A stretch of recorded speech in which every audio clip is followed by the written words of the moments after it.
na bumanat na happy sila ni Belle.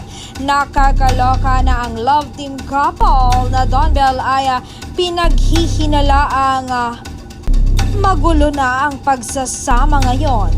Na malapit na umanong maghiwalay ay sinagot ng aktor na si Donnie.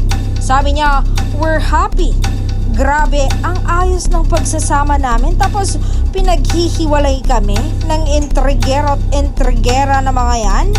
Grabe talaga ang social media ngayon.